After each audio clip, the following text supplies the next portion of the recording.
Today, Tic-Toc, the Property Imperative Weekly to the 14th of March 2020.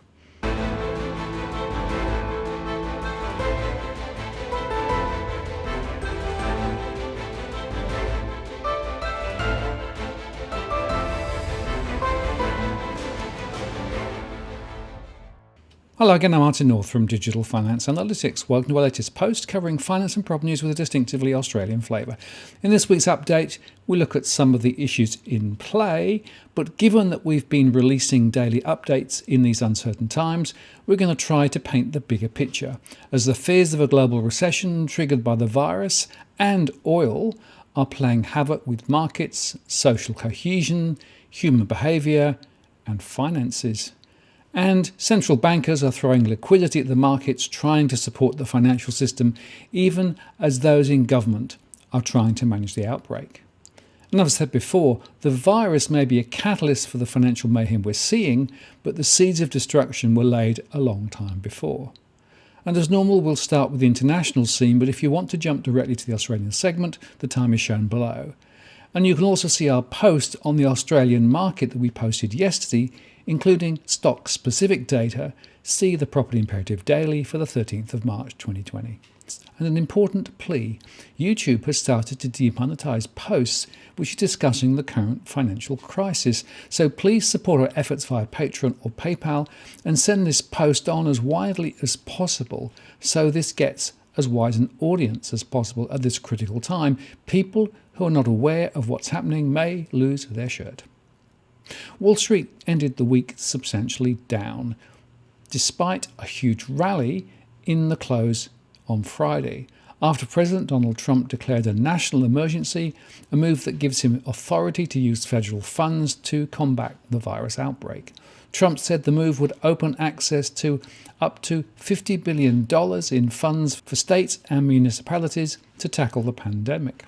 Trump's declaration of a national emergency, a seldom used presidential power, enables the Federal Emergency Management Agency to assist state and local governments and coordinate the US response to the crisis. The virus has killed 41 people in the United States.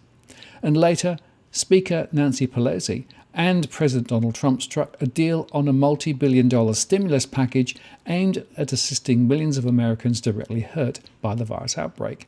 The package aims to ease some of the economic stress by providing financial assistance to those most directly affected by the crisis, including unemployment and paid leave benefits. Combined, the aim is to calm some of the public trepidation and market turmoil of recent weeks by demonstrating that Washington policymakers can put aside partisan differences and unite quickly behind an emergency response befitting, at least in rhetoric, the severity of the crisis. The rebound in the broader market followed its worst one-day rout since 1987 and was driven mostly by financials, mostly banks, underpinned by a rise in Treasury yields. As a result, the Dow Jones Industrial Average surged 9.4% to 23,173. The S&P 500 soared 9.6% to 2,711. And by the way, it was up just 4.1% before the speech. And the Nasdaq Composite gained 9.3% to 7,874. The S&P and Dow ended the week down 9 and 10% respectively. The volatility index was down 23.37% to 5783, but remains firmly in the fear zone. The S&P Financials Index was down 20.4% across the week to 422.74, while Goldman Sachs was up 17.58% on the day, yet still down 8.13% over the week. Other banks followed suit, including JP Morgan and Bank of America, as they'll benefit from the boost in net interest income from higher interest. The strong end of the day on Wall Street comes during a week in which the Dow plunged to its biggest one-day percentage slump since 1987 on Thursday, despite the Federal Reserve pumping more than $1.5 billion of liquidity into the market. The Fed said that it would conduct 3 $500 billion tranches of term repos, 2 or 3 months, and 1 for 1 month, to support financial market functioning. The central bank has railed against suggestions that its monthly 60 billion T-bill purchases initiated in October last year to avert a repeat of a spike in overnight lending rates seen last September was a new form of quantitative easing because it's limited to short-term securities, but of course it is quantitative easing. And earlier this week, the Fed extended these purchases across a range of maturities to include bills, notes, Treasury inflation-protected securities, as well as other instruments. They are effectively following the Japanese model. Still, despite the monetary and fiscal stimulus measures seen this week, the future of the global economy remains bleak. As one JP Morgan analyst put it, the virus is expected to roll through the global economy over February, March and April, generating GDP contractions in most countries for at least one of the 2 quarters it straddles. If our current forecast is realised, it seems appropriate to characterise it as a novel global recession. Oil, of course, is the other story. The twist that sent markets already stressed by the virus outbreak into a tailspin was a plunge in the already weak oil price that followed Saudi Arabia's move to launch a price war with Russia last weekend. WTI ended at $32.97, up 4.67% on the week, but down 46% over the year to date. This will put pressure on many US shale oil producers, and many of whom are in deep debt. Gold futures for April delivery was down 3.85% to 1,529, and silver was down 8.2% to 1469. These movements have confounded metals bugs, but many traders are having to make margin calls and are unwinding positions to meet them. I continue to remind our viewers that these remain risky. Their safe haven status is overblown. But nothing compares to the Bitcoin, which was 45% lower over the past month, though up 16% on Friday to 5,555. The downward move in gold was accompanied by selling in government bonds too, despite signs that the Federal Reserve is preparing to reactivate its quantitative easing program. The benchmark 10-year Treasury yield rose 3% to 0.98%, while the 30-year rose 3 points to 1.59%. Shorter maturity yields inched lower over the week, anchored by expectations of another big rate cut from the Fed next week. The 3-month was at 0.276%. And Trump tweeted that the Federal Reserve must finally lower the Fed rate to something comparable to their competitor central banks. Jay Powell and group are putting us at a decided economic and psychological disadvantage. Should never have been this way. Also, stimulate. The Federal Reserve gave the market specifics on Friday about the quantitative easing program it's ramping up, declaring purchases of Treasury securities. The New York Fed's open market trading desk will buy Treasuries out to 30-year bonds to, quote, address temporary disruptions in the market. The Fed will look to buy around $37 billion in 5 maturity sections, with $17 billion in purchases of maturities of 7 years or more. These purchases are part of the $80 billion of planned monthly purchases, including both $60 billion of reserve management purchases and $20 billion of reinvestments of principal payments received from the Federal Reserve's holding of agency debt and agency mortgage-backed securities, the Fed said. So they are trying to influence the yield curve right out to 30 years. The Euro-US dollar was down 0.69% to 1.1106, while the US dollar index futures was up 1.08% to 98.51. The US dollar remains in haven territory for now. The Bank of Canada cut the cash rate by 50 basis points to 0.75%, and in China, which bore the brunt of the economic fallout from the virus in the first few months of 2020, authorities late on Friday cut banks' reserve requirements for the second time this year. The Shanghai Composite was down 1.23% to 2,887. The US dollar yuan was down 0.28% to 7.0086. The Bank of Japan and the Reserve Bank of Australia injected liquidity into the market. The Bank of Japan offered a 500 billion yen repo, but there were only 500 million in bids. It later bought 5 and 10-year bonds outright in an unscheduled purchase to inject around 20 billion yen into the banking system, and said it would also inject an additional 1.5 trillion yen in 2-week loans. The Nikkei 225 was down 6.02% to 17,442. And the Bank of Korea indicated that it was considering an emergency board meeting which would ostensibly cut rates and or provide liquidity. And the European Union said that it would establish a €37 billion investment initiative as part of a package of measures to cushion the bloc's economies from the impact of the coronavirus. The ECB boosted this year's asset purchases, lightened capital requirement rules, liberalised collateral requirements, suspended the annual stress tests and provided for long-term loans at a rate as much as 25 basis points below the negative 50 basis point rate. The market was frankly nonplussed. All of this was not sufficient to hold back equity losses in most large Asia-Pacific markets, including Japan, China, Hong Kong, Taiwan, and South Korea. However, Australian and Indian markets rose over 4%, and European markets, led by utilities and materials, were 3 to 4% higher. The FTSE was up 2.46% to 5,366 on Friday, and the pound US dollar was down 2.33% to 1.2277. Hi, it's Liz's interruption, but if you're getting value from this post and have not done so, please consider subscribing to this channel or ring the bell for custom alerts. Plus, please consider supporting our efforts. You can make a one-off donation via PayPal, here's the link, or subscribe via Patreon for as little as $3 US a month or more to get access to exclusive additional content. Alternatively, you can also donate using Bitcoin. Here is the QR code. The links are in the comments below. I really appreciate your support, which enables us to continue to make more great content. Thanks very much. Now back to the current show. And so, to the local markets, where bond yields have jumped 17 to 19 basis points in Australia and New Zealand, compared with 7 to 15 basis points in Europe. On Friday, the RBA added 8.8 billion Aussie dollars via a repo operation. And by the way, I've had a number of people ask about what is the repo market. It's a great question. And to get the answer to that, you should watch the show that I produced a little while ago entitled The US Repo Hiccup Was Structural and Risk Remains. And there we discuss what repos are, how they work, and what the Fed in particular is doing with them. So that's a really good source if you want to get to grips with what repos actually are.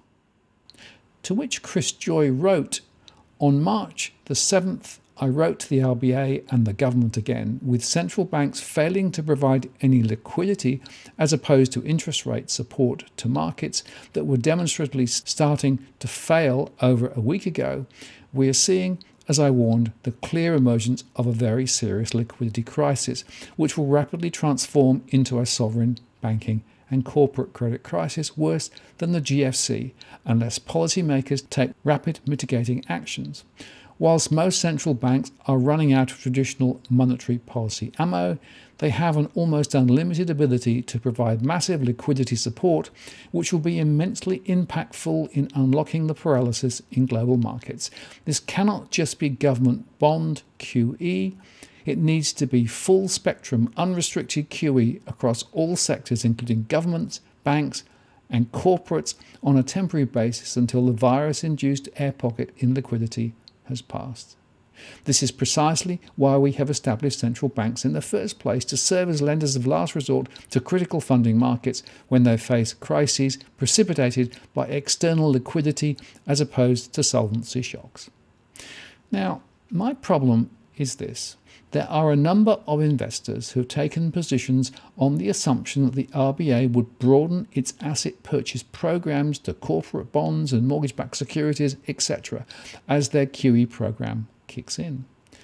And encouraging the RBA to follow the Fed, the ECB, and Japan down the rabbit hole may make some investors very rich, but it becomes an ever more risky scenario as the Aussie dollar is rubbished. If the RBA does stand behind the Aussie bonds, then hedge funds might go and sell something else, but that is a really big call. And you can see my discussion with John Adams on the dilemma we now face. Economic Armageddon now requires a $782 billion repo bailout. The Australian dollar plunged from 66.35 a week back to 61.84 late on Friday. Imports just got a lot more expensive as international investors realised the weakness of our economy is showing through. And the collapse of major and regional bank share prices in the last 3 weeks has fueled concern that banks will be constrained in their ability to raise capital, especially given social expectations that they will suspend interest payments from troubled business borrowers for the next 6 months as the virus crunches economic activity. To illustrate this, here is Suncorp's recent announcement, which will blot up capital. Effective immediately, Suncorp Bank is offering the following relief assistance options to impacted customers and business customers. First, an opportunity to defer scheduled loan repayments, including interest only, on a case-by-case basis. Second, existing loan rearranging, for example, principal and interest to interest only, with the waiver of establishment fees. Third, waive early withdrawal fees for customers wishing to withdraw from term deposits and/or farm management deposits. Fourth, working capital assistance. And fifth, no interest rate increases. As Banking Day put it, banks will be required to continue raising fresh capital to support lending growth and to fund expected blowouts for provisioning against non-performing loans. In the current market environment, banks stand little chance of executing capital raisings without offering fat discounts to their already battered share prices. If the economic dislocation wrought by the global virus sparks a profound slide in credit quality, banks may have no option but to bring forward the conversion of up to $35 billion worth of hybrid securities. Many investors in these hybrids, therefore, may be in for a very rude shock. And UBS's Jonathan Mott said, given the rapidly deteriorating environment, UBS has further reduced their economic outlook. While we had downgraded our bank's EPS forecast by 3% last week, these revisions appear to be too optimistic already. As a result, we have moved our base case to what was previously our downside scenario. In the financial year 21, UBS now expects a sector EBS of around 15% below consensus. And they've also added 2 more severe pandemic scenarios. The new base case scenario for the calendar year 20 is for GDP to slow to 0.8%, with a recession in the first quarter and the second quarter. The RBA will cut rates to 0.25% and initiate yield curve control, essentially creating a flat curve out to 5 years.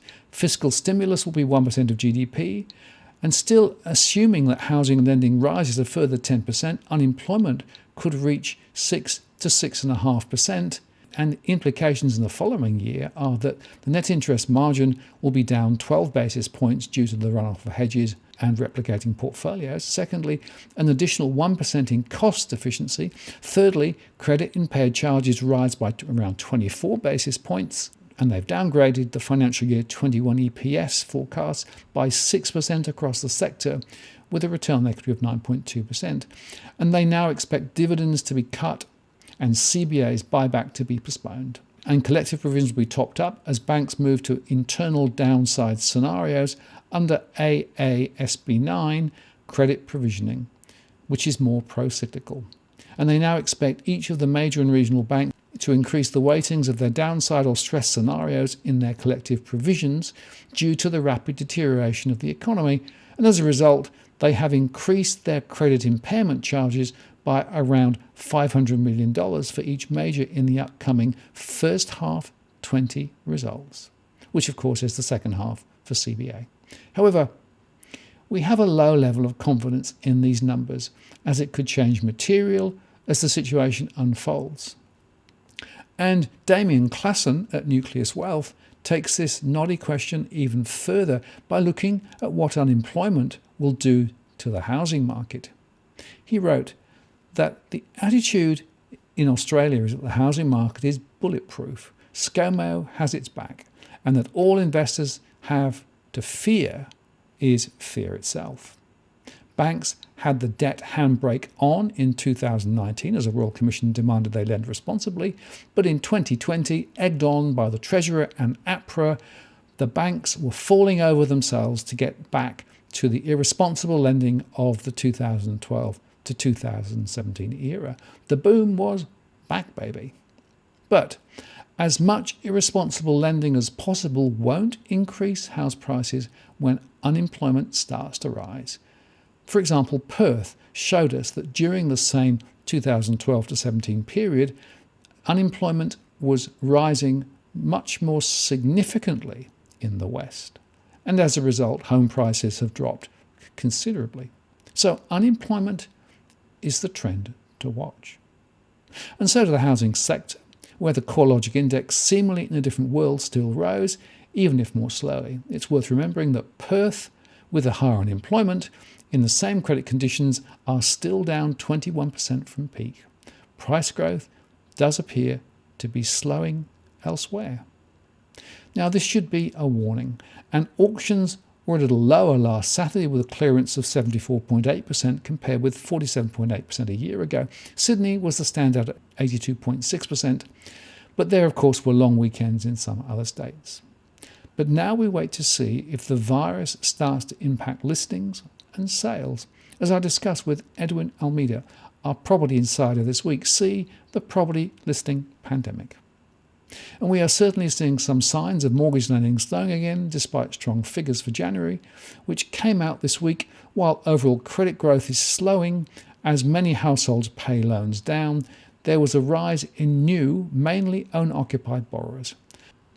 Meanwhile, in New Zealand, median home prices across New Zealand increased by 14.3% in February to a new record median price of $640,000, up from $560,000 a year back. This was the largest percentage increase in 53 months, according to the latest data from the REINZ. And the number of properties sold in February across New Zealand increased by 9.2% from the same time last year, making it the highest number of properties sold in the month of February in 4 years. For New Zealand, excluding Auckland, the number of properties decreased just a little, but in Auckland, the number of properties sold in February increased by 41.6% year on year, the highest number of residential properties sold in the month of February in 5 years. And the House Price Index for New Zealand, which measures the changing value of property markets, increased 8.7% year on year, and that's a new record high. The HPI for New Zealand, excluding Auckland, increased 10.2% from February 2019, and the Auckland Home Price Index increased by 6.9% year on year. And that's the highest increase in 35 months, and the first time the Auckland region has crossed the 3,000 mark. In February, the median number of days to sell a property decreased nationally by 12 days, from 47 to 35, when compared to February 2019. And that's the lowest days to sell for the month of February in 13 years. And the total number of properties available for sale nationally decreased by 22.3% in February to 20,875. And that's a decrease of more than 5,975 properties compared to a year ago. And that's the lowest level of inventory for the month of February ever. The question, of course, is whether the virus will kill the market ahead, which has been supported by ultra-low interest rates, and with possibly another Reserve Bank New Zealand interest rate cut ahead. And we'll be discussing our updated scenarios and what households should be considering in our live show, which will be streamed at 8 p.m. Sydney time on Tuesday. The details are in the comments below. And you can send me a question in beforehand via the DFA blog, or ask live via the chat on the night. Mark your diary. This could be one of the most important shows that you've ever watched. I'm Martin North from Digital Finance Analytics. Many thanks for watching, and I'll see you again next time.